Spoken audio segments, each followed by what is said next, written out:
I'm in Sweden and Uppsala, Sweden right now, and I gave a lecture tonight on the historical reliability of the Gospels.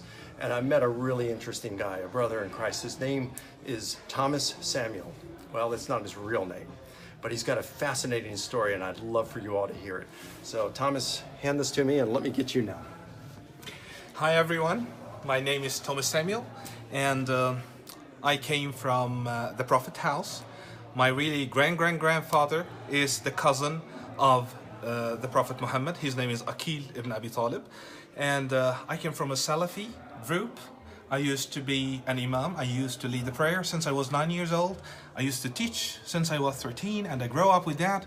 And on the age of 16, I felt so much fed up with what is happening in the world. I decided to help our brothers in Iraq to stand against the Americans. But suddenly it failed, and I started to feel depression towards God and what is happening here. I'm not chosen. But I met a man who said, you need to evangelize people. You need to make a prayer, a call of Islam, to call everyone to become a Salafi. I did that, but I was not satisfied until I said, I want to get in touch with Christians. And then when I did that, I started to feel like, what is really Christianity is? I want to know it.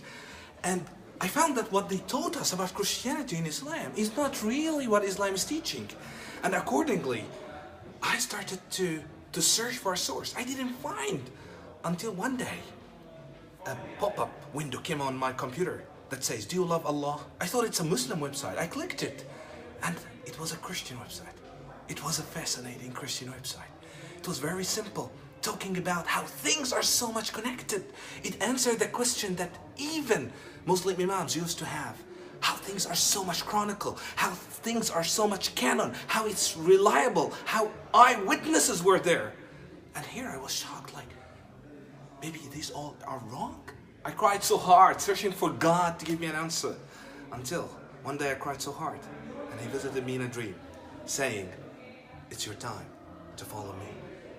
I didn't believe him the first time, I didn't believe him the second time, but the third time, he said, didn't I tell you it's your time to follow me? He moved the bandage on my eyes, and I started to read between Islam and Christianity. I found that there is more far away between what canon in Christianity can be and what we have in Islam. To be a Christian is to follow the evidence, is to follow the truth, and to follow the true God that makes sense and make you in sequence with what you feel and what you think. Jesus is the way if you want to know who is the way.